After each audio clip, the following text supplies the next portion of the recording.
Hola a todos. ¿Qué son las fuentes históricas? ¿Para qué las utiliza el historiador? ¿Y cómo podemos clasificarlas? Eso en este video lo vamos a aprender. ¿Aprender? ¡Vámonos de aquí!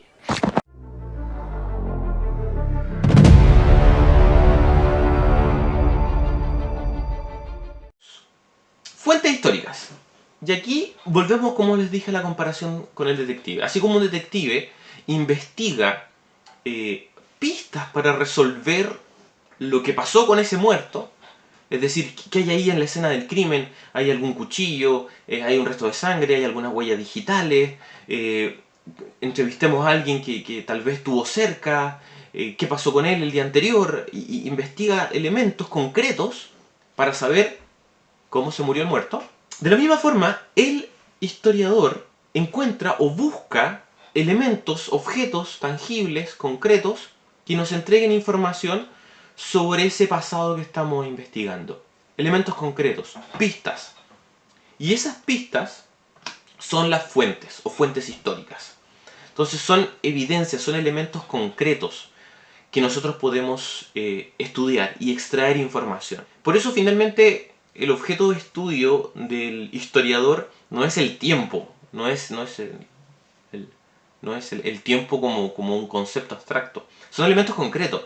El investigador, el historiador, lo que él investiga, lo que él estudia, son objetos concretos de esos rastros del pasado que permite como más o menos tener una idea de qué fue lo que ocurrió. Se trata de evidencias, las evidencias que tiene el detective, las evidencias que tiene el historiador, que pueden haberse generado directamente en el pasado o, por otro lado, son estudios que se crean sobre el pasado. Y eso en el fondo es la clasificación de fuentes primarias y secundarias, pero lo vamos a ver después.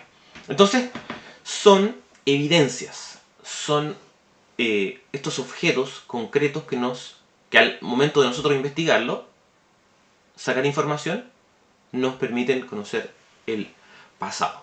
Y alguien podría decir, bueno, pero todo es un objeto concreto, el universo está lleno de objetos materiales tangibles que podrían ser fuentes históricas. ¿Son todas fuentes históricas? Yo diría que sí. Una respuesta sencilla es sí, todo puede ser una fuente histórica, pero no es tan sencillo. No es tan sencillo. ¿Por qué razón? Porque como nos dice acá el detective Conan, que creo que ya va en más de 1000 capítulos, el detective primero identifica un misterio, encuentra el muerto y se hace la pregunta sobre qué pasó. Luego empieza a buscar las pistas, luego empieza a buscar las pistas, las evidencias, el cuchillo, el rastro de sangre, las huellas digitales, la carta que escribió este muerto antes de morir, evidentemente, para poder saber qué pasó. De la misma manera, el historiador o la historiadora primero se plantea una pregunta de investigación y luego de esa pregunta de investigación busca las fuentes, identifica qué fuentes le sirven. Entonces todo podría ser una fuente, pero dependiendo si responde lo que yo quiero investigar. La forma más fácil de entender esto es, piensen ustedes que quisieran saber, es la ilustración que usé en clases, el ejemplo, ustedes quieren conocer la historia de Roma, por ejemplo, cómo funcionaba el ejército romano. Un libro de historia de Roma evidentemente me va a servir, porque habla de ese periodo. Entonces es una fuente. Pero un libro de historia de Chile o de historia de América no me va a servir porque no tiene que ver con eso que me estoy preguntando. Evidentemente un libro de historia de Chile o de historia de América es una fuente histórica, pero para investigar historia de América. Entonces no me va a servir necesariamente para lo que yo estoy investigando. Entonces, de ese punto de vista, cualquier cosa puede ser una fuente, pero si responde lo que yo quiero saber, lo que yo me estoy preguntando, lo que el detective Conan se está preguntando. Entonces, una vez que sabemos la pregunta de investigación, una vez que identificamos el misterio, empezamos a buscar las fuentes. 5 centavos pieza. Basura. Basura. Aviones al revés. Y ahí Cole Phelps, el detective del caso, encontró unos lentes, encontró una billetera con una foto, con una licencia de conducir, una tubería ensangrentada, encontró unas fotografías por ahí con unos mensajes ocultos, una serie de fuentes. Entonces, tiene que clasificarlas, ordenarlas, a ver, esto lo encontré primero, esto me entrega tal información, esto me entrega tal otra información. Y para eso las ordena, las clasifica. Y por eso que el historiador también encuentra las fuentes, encuentra las pistas, estas evidencias que tiene que investigar para responder la pregunta, y las clasifica, las ordena. Y por eso hablamos de criterios para clasificar las fuentes. ¿Qué es un criterio? Un criterio es una norma que me permite establecer una característica con la cual voy a ordenar eso que estoy clasificando, que estoy separando. Por ejemplo, vamos a hablar de juego en línea. Criterio de clasificación, consola con la que juega. Entonces los que están con Xbox por un lado, los que están los piperos en otra, los que juegan desde Switch en otra. Entonces todos están separados por la consola de la que juegan. Team Red, Nintendo, Team Blue, Sony, PlayStation, Team Green, Xbox. No sé cuál será el color para los que juegan en el computador con su Master Race y su 3080, pero eso los separa. O por ejemplo, uso de lentes. Los que tienen lentes en un lado, los que tienen lentes sin lentes en otro lado. Entonces, el criterio es ese elemento por el cual vamos a hacer la separación. Y vamos a clasificar las fuentes. Hay varias clasificaciones posibles, varias formas de separar las fuentes, pero vamos a ver dos. Naturaleza por un lado y origen por otro. Entonces vamos a clasificación según naturaleza. Naturaleza o soporte, es lo mismo. Decimos clasificar por naturaleza, clasificar por soporte, o podría ser otra forma de decirle a este criterio por formato. Y aquí, en este ejemplo, probablemente algunos me van a entender. ¿Cuál es el formato de un videojuego? Y cuando nos preguntamos por el formato de un videojuego, en el fondo lo que nos estamos preguntando es cómo me entrega el juego. Puede ser formato físico, compramos el disco o el cartucho, esto ya es muy antiguo, no sé si saben lo que es un cartucho, o un disco, que puede ser un CD como era en la Xbox, original y en la Xbox 360, o eran DVD en la Xbox, creo que eran DVDs en la Xbox. O podría ser un Blu-ray, como es en la Xbox One, como es en Play 3, en Play 4. Un Blu-ray. Y me entrega el juego en un formato o soporte físico. Así me lo entrega. Entonces, ¿cómo yo obtengo la información? Bueno, lo coloco en el lector empieza, el disco empieza a girar, el lector lee los datos y me entrega el juego. Ese es un formato. El otro formato, la otra forma en que me entrega el juego, es a través de el formato digital, que es lo más común ahora. Yo la mayoría de los juegos de la Xbox la tengo en digital, que uno la compra en la tienda de aplicación, hay descuentos, o en Steam, o en Epic Game Store, o en GOG. ¿Qué quiere decir eso? Que el juego te lo entrega a través de esto que es como no concreto, que son los datos que uno descarga en el juego, en la consola, en el computador. No hay un formato físico, es intangible, y se instala en el sistema operativo y uno puede jugar. Entonces te entrega el juego de formas distintas. Entonces, cuando nosotros clasificamos una fuente según su naturaleza, soporte o formato, lo que nos estamos preguntando es ¿cómo me entrega la información? ¿Cómo me entrega la información la fuente? ¿Qué tengo que hacer yo para extraer la información de esa fuente? Entonces, cuando clasificamos según naturaleza o soporte, tenemos varios tipos de fuentes. La primera son las fuentes escritas, que es, por ejemplo, todo tipo de documentos escritos sobre papel, sobre piedra o pieles. Entonces, ¿cuál es la pregunta? ¿Cómo me entrega la información? ¿Qué tengo que hacer yo para obtener la información de una fuente escrita? Bueno, leer. Juntar las letras, esas letras tienen un significado, uno lo decodifica y lo interpreta. Y lee lo que está ahí en un texto, que puede ser en cualquier idioma. Y aquí es lo interesante porque cuando pensamos en fuentes escritas, inmediatamente pensamos en una carta, en un libro, pensamos en un diario, por ejemplo. Pero el asunto es que si tiene un texto que nosotros podemos leer, es una fuente escrita. Como podría ser, por ejemplo, un graffiti en una muralla con un texto, un tatuaje que tuviera alguna información. Si tiene un texto escrito y lo que yo quiero saber de lo que me estoy preguntando, alguna información la obtengo por lo que estoy leyendo, es una fuente escrita. Entonces yo la puedo clasificar como fuente escrita. Recuerden, siempre esto tiene que ver con la pregunta que me estoy haciendo, porque si eso que yo leo de esa fuente tiene que ver con lo que me estoy preguntando, esta fuente escrita me dio información. Esa es una, fuente escrita. ¿Y qué son las más las que probablemente más se nos vienen a la mente cuando hablamos de cómo obtener información del pasado, con algo que yo estoy leyendo. Pero hay otras. Tenemos las fuentes materiales. Y fíjense lo que dice. Todo tipo de objetos o elementos tangibles. Y aquí viene una pregunta.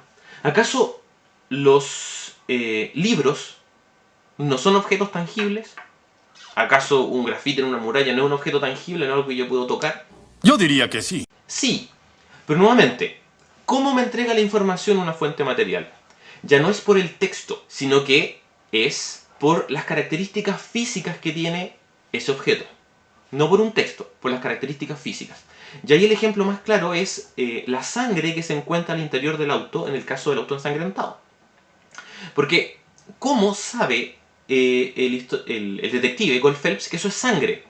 No tiene escrito ahí en alguna parte sangre, ese líquido. Tampoco hay un dibujo que muestre que sea sangre. No. Es porque la sangre tiene un color especial, un olor especial, una textura distinta al agua, por ejemplo. Entonces alguien ve ese líquido rojo con esa textura, o rojizo, y con ese olor como olor cobre que tiene la sangre. Es sangre. Entonces, ¿cómo me entrega información? Por las características físicas del objeto. Y también tenemos las fuentes iconográficas. Iconográfico tiene que ver con imagen. Son imágenes que nos cuentan historias, que nos dicen algo. Y uno interpreta la imagen y dice, ¿por qué esta persona está así? ¿Qué está haciendo? ¿Qué muestra esta imagen?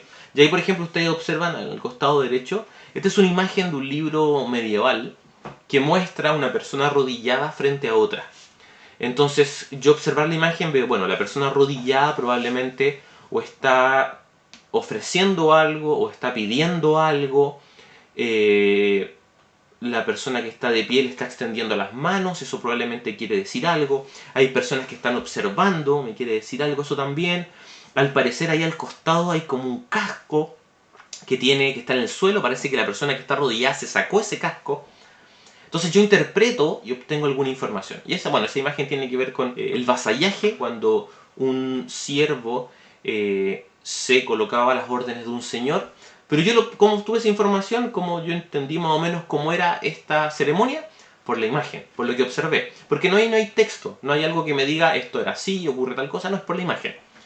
Entonces, una fuente iconográfica. Y otra más son las fuentes orales, que tiene que ver con relatos, personas que me dicen algo, me cuentan una historia y me dicen más o menos qué pasó. No se alcanza a ver, pero detrás hay una persona que está siendo entrevistada. Entonces cuando encontramos un cassette, qué antigua la palabra, una grabación de audio, eso sí, de alguien que está hablando y que cuenta algo y explica o cuenta qué pasó en determinada situación, eso es una fuente oral. Pero evidentemente las grabaciones y estas tecnologías son recientes, más de 100 años una grabación no vamos a encontrar con más de eso.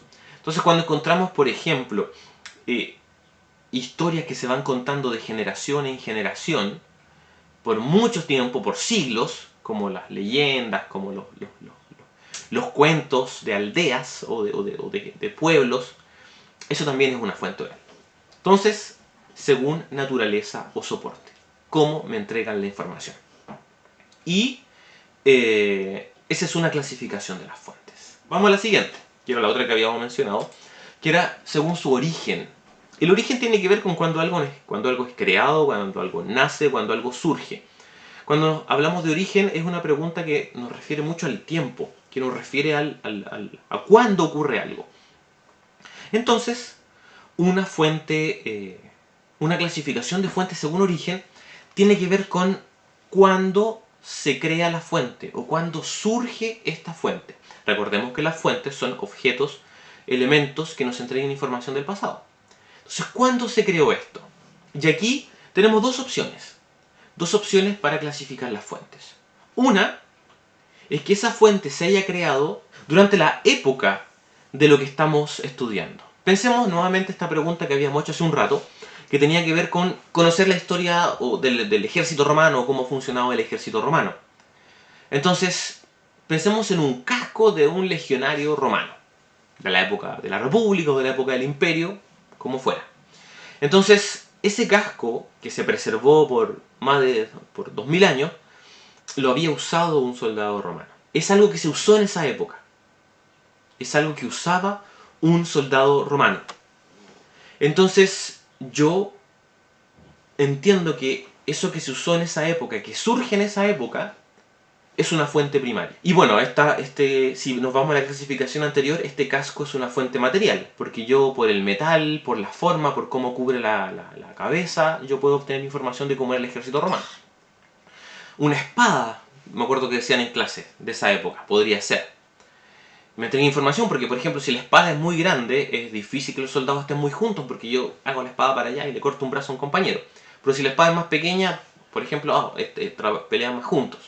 O el escudo, qué tan grande, qué cubre. Pero podría ser, por ejemplo, una fuente primaria de la época de lo que estoy investigando, podría ser también una fuente escrita. Por ejemplo, una carta de un soldado romano a su familia. O una carta del emperador en la época imperial a un general, preguntándole cómo va las batallas. Fuente primaria de la época. Un tratado de paz entre los romanos y algún pueblo dominado o conquistado. Fuente primaria. Entonces, si es de la época de lo que estamos investigando, es una fuente primaria. Las otras son fuentes posteriores a lo que estamos investigando. Pero aquí hay una trampita para identificar fuentes secundarias. Las fuentes secundarias corresponden a estudios o investigaciones del periodo o acontecimiento estudiado. Ojo con esto, corresponden a estudios e investigaciones, que en el 99% de los casos van a ser textos, libros, como esta Historia de Roma de Indro Montanelli, o un artículo en una revista especializada, o en una revista de difusión, como la National Geographic, por ejemplo. A veces podría ser un documental, pero son el resultado de investigaciones. ¿Se acuerdan que al inicio dijimos que la historia era una práctica y un discurso? Bueno, ese discurso, que es el resultado de la investigación del historiador, se expresa a través de un libro, a través de un documental a veces, y ese discurso, ese libro de historia, son fuentes secundarias. Porque si yo quiero estudiar cómo funcionaba o cómo trabajaba el Imperio Romano, yo puedo analizar el casco, analizar la espada, la carta del emperador, o puedo leer también un libro de historia de Roma, que también es una fuente para trabajar la época del Imperio Romano. Si llegaste hasta acá, muchas gracias por haber visto este video. Si te gustó, tienes un botón para eso, también lo puedes compartir en tus redes sociales. Y nos vemos en un siguiente video. Que estés bien.